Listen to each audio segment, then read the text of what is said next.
आज हम पढ़ेंगे 11वें श्लोक से। वैवस्वतो मनुर्नाम नामनीयो मनीषिणाम आसीन महिषितामाद्य प्रणवश्छंदसामिव। महाकवि कालिदास कहते हैं उस रघुवंश में वैवस्वत नाम के मनु हुए जो मनीषिणाम यानी मनस्वियों में विदुषों में भी श्रेष्ठ थे। आसीत महिषितम आद्य, वह क्या थे? महिषित अर्थात राजा थे। आद्य प्रथम राजा थे।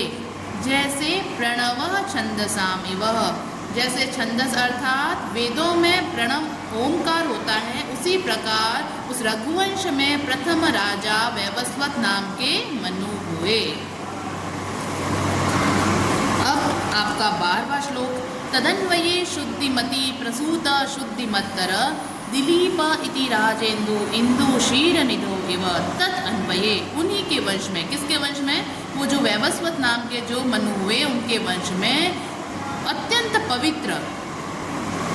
पवित्र से भी पवित्र प्रसूत उत्पन्न हुए राजा दिलीप। जिस प्रकार राजेंदु इंदु किसको कहते हैं? चंद्रमा को। शीरनिधो इव, जैसे शीरनिधि अर्थात समुद्र में से चंद्रमा उत्पन्न होता है, उसी प्रकार उस वंश में अत्यंत पवित्र निष्कलंक राजा दिलीप उत्पन्न हुए। अब राजा दिलीप कैसे दिखते थे? उनके शरीर की क्या विशेषता थी? व्यूढ़ो रसको वृषस्कंद शाल प्रांशुर महाभुज आत्मकर्म क्षमम देहम शात्रो धर्म इवाश्रितः। व्यूढ़ उरस्क, उनके वक्ष स्थल कैसे थे? अरस्क यानी वृक्ष स्थल, व्यूढ़ चौड़े वृक्ष स्थल थे, विपुल वक्ष स्थल था। वृष स्कंद, वृष अर्थात बैल के समान उनके स्कंद कंधे थे।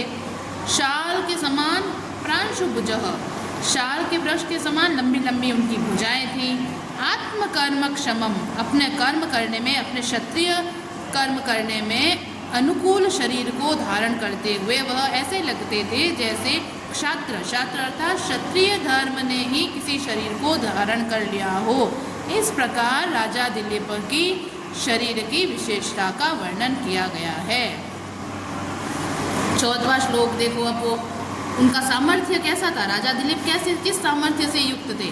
सर्वातिरिक्त सारेण सर्व तेजो विभाविना स्थित सर्वोन्नतेनोर्वी क्रांत्वा मेरुरिवात्मनः। सर्व यानी सभी को, अतिरिक्त सारेण सबसे अधिक बल से युक्त होने के कारण, सर्व तेज सबसे अधिक तेजस्वी होने के कारण, अभिभूत करने वाले, सबको दबाने वाले, अपने तेज से दबाने वाले, स्थित हुए।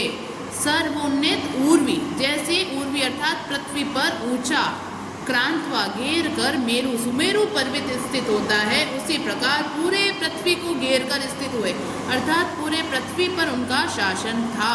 ऐसे राजा दिलीप थे। 15वें श्लोक में क्या कहते हैं कि वो कैसे शारीरिक तो थे ही और मानसिक दृष्टि से भी किस प्रकार सक्षम थे। आकार सदृश प्रज्ञया सदृश आगम, आगमे सदृश आरंभ सदृश उदय। आकार, जैसा उनका आकार था उसी के समान उसकी प्रज्ञा अर्थात बुद्धि थी। प्रज्ञया सदृश, बुद्धि के समान आगम अर्थात वेदों का अध्ययन भी करते थे, जैसी बुद्धि थी वैसा पढ़ाई भी करते थे वह। आगमे सदृश आरंभ, आगम वेदाध्ययन के समान, जैसा वेदाध्ययन किया था उसको प्रयोग में भी लाते थे, उसका आरंभ भी करते थे। आरंभ सदृश उदय, और जैसा वो आरंभ करते थे उसके समान उनको फल मिलता था। ये हुए आपके 15 श्लोक।